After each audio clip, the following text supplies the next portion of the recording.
that I'm going to read is titled, "This Isn't About How You Help Me Overcome My Fears." Being scared ain't nothing to me. Scare me all you want and I'll get over it eventually. But fears, those are the things that haunt you in your dreams. They wait with bated breath for the next opportunity to punch you in the stomach and drop you to your knees while you cry out, "Please make it stop." While you're trying to breathe, they'll cripple you. They'll paralyze you with perturbation poisoning, terrorize you with the endless thoughts of things that you thought were gone for the time being. No fucks given, they have no shame. They don't discriminate when they make the decision to decimate. So if you think for a second, they won't crawl into your ears while you sleep because of how much money you make. They won't infect the rest of your body like a virus because of how many kids you made, or make the blood in your veins scream because of your age. There has never been a person more naive or insane.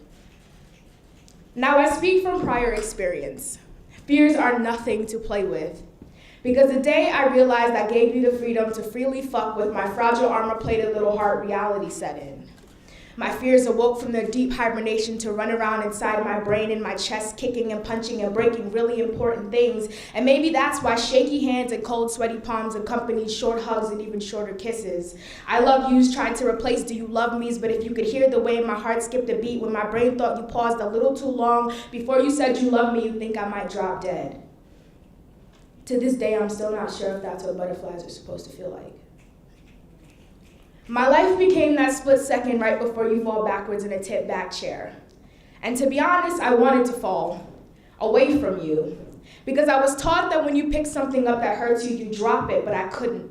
And the fear that shoved my heart into my throat, that burned my ears and heated my chest, just like the first sip of liquor I drank to drown all the parts of myself you might not love, made me feel you rip my heart out of my chest, chamber by chamber, ventricle by ventricle, artery and vein by artery and vein, until the parts of my once poorly put together but still so open heart were a bloody pulpy mess before you even set your eyes on claiming what you didn't want because it was a gift. And who turns down free things? After that, I tried so hard to cut away the parts of you I thought had gotten under my skin, but when I hit muscle and vein and realized you weren't there, I kept cutting anyway because I thought it would erase the love I had for you that seemed to increase every time you told me how your father beat you.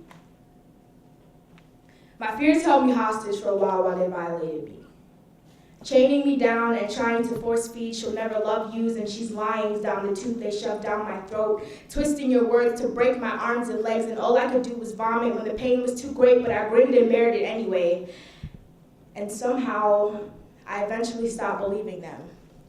But see, this poem isn't about your influence, because the only person who can convince me is me, and the day that I pulled the armor off my badly bruised and in need of love heart, I gave it to me. And this isn't about how we lived happily ever after, because we didn't. You left me for a guy. And this isn't about how I conquered my fears, because I haven't. This is not a tale of heroism. This is not a tale of self-discovery. This is not the Breakfast Club or Perks of Being a Wallflower or Dead Poet Society or Boyhood of Poetry. I haven't slayed my inner demons, manifested as dragons, or rescued the princess, or dated the good girl with a nurse complex who helps me realize I have the capacity to love. Spoiler alert, I still haven't reached the end of my movie, because as much as it should have ended years ago, I'm still here in my senior year, navigating the treacherous waters of life and finding success in my failures and failures in my successes and failures within my failures, and new roads to combat the back roads that do nothing but lead me to decisions that seem wrong to everyone else but appeal to the inner pot-smoking, alcoholic, sex-addicted, depressed, irrationally angry, and anxious personalities. And that's cheesy in hell, but so true, because those fears that told me I would never be loved by you are not foreign. They visit every night with a new girl's name in mind, and those fears that whisper that I can burn them away are not foreign, because they come back again no matter how many times I hold a flame to my skin, and those fears that I'll never be good enough are not foreign, even though I thought I rid myself of them 2 years, 1 month, and 3 days ago. So this is not about how you help me overcome my fears. It's about how I made peace with them. The fears that bullied me, that stabbed, shot, and beat me, who grabbed my hair and pushed me to the ground with stupid excuses for why they dragged me around, who never let me love anyone because they kept stealing all my girlfriends away. The fears that comforted me because the normalcy was the only thing in my life that never changed. When people came and went, taking from me what they needed, then jet-setting off to different schools and different countries and leaving me behind, they loved me. Which is more than I can say for you. And the day that I realized I was nothing more than a bogus science project to you, I vowed to never love again. Because the only thing that scared me more than never being loved was being used by someone like you again. And I don't tell people that. I don't know what I deserve anymore, and I don't know what I don't. And I'm fearful that I never will again. So I walk with a gun in one hand and my other outstretched, not sure who to keep my heart from and who has the best intentions. So thanks for that.